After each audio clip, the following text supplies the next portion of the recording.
The subcommittee is meeting today to hear testimony on abuse of the Equal Access to Justice, or EAJA, by environmental NGOs. Under Committee Rule 4F, any oral opening statement at the hearing are limited to the chairman and the ranking member. I therefore ask unanimous consent that all other members' statements be made part of the hearing record if they are submitted in accordance with Committee Rule 3.0. Without objection, so ordered. I ask the unanimous consent for the following members to be allowed to sit and participate in today's hearing. The gentleman from Minnesota, Mr. Stauber. The gentleman from Wisconsin, Mr. Tiffany. The gentlewoman from Wyoming, Ms. Hagerman. The gentleman from Colorado, Mr. Crank. The gentleman from Montana, Mr. Downing. Without objection, so ordered. I now recognize myself for my opening statement. Good morning, everyone. I want to thank our witnesses for being here. Traveling at this time of year to Washington, D.C. is probably not everybody's dream position.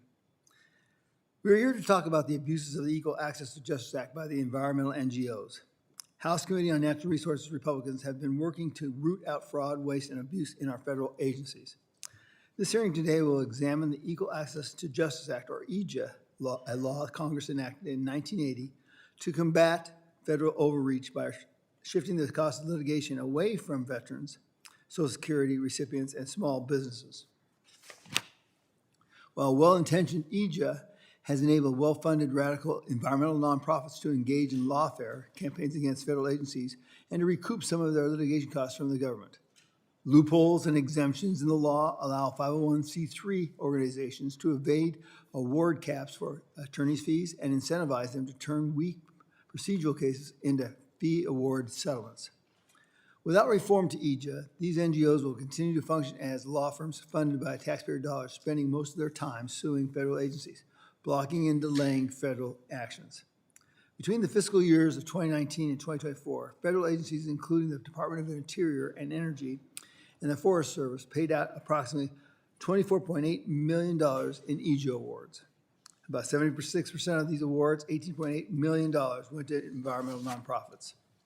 Awards in the vast majority of these lawsuits go to a handful of groups, including the Center for Biological Diversity, the Sierra Club, and Wild Earth Guardians. Their lawyers have been reimbursed at rates as high as $500 per hour, paid for by American taxpayers. EAJA considers plaintiffs who achieve a partial victory or procedural settlements on prevailing parties, making them eligible for fee awards. Additionally, the federal government can reduce litigation costs by simply settling, perpetuating, and incentivizing the cycle of endless sue and settle schemes. This committee has a responsibility to practice oversight over EAJA awards to radical environmental nonprofit groups and to ensure responsible stewardship of taxpayer dollars. In March 2019, Congress passed the Dingell Act, which included new annual reporting requirements on EAJA awards to provide more transparency and accountability. To fulfill the reporting requirements, the Administrative Conference of the U.S. publishes a database of EAJA awards in both adversarial adjudications and federal court cases. The same repeat offenders are being listed as plaintiffs in EAJA cases over and over and over again, indicating a capability for targeted lawfare by environmental NGOs that violates the intent of EAJA's fee awards framework. As a result of many of the EAJA lawsuits, agencies must conduct secondary or repetitive environmental reviews and studies, costing them even more money, time, and resources.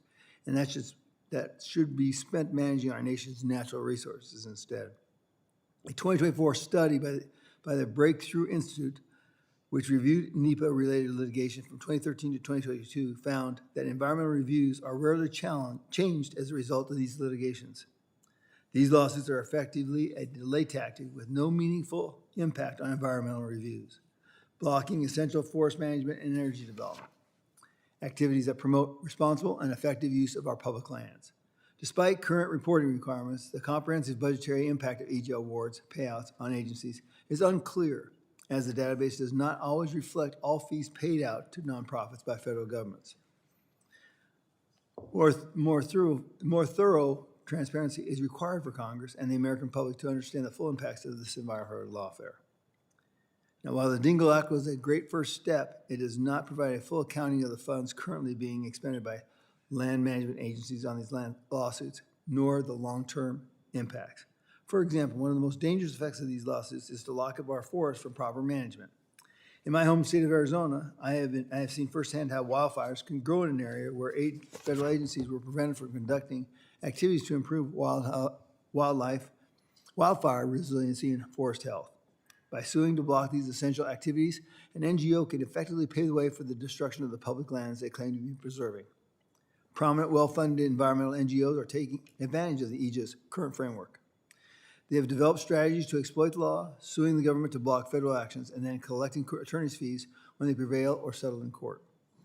These groups are not acting in good faith, and it is ultimately the taxpayer, as well as conservation and the land management programs, that will suffer. I hope our conversations today can highlight concerns related to the abuse of EAJA and amplify efforts to reform the law and hold abusers accountable. Thank you, and I now recognize Ranking Member Dexter for her opening statement.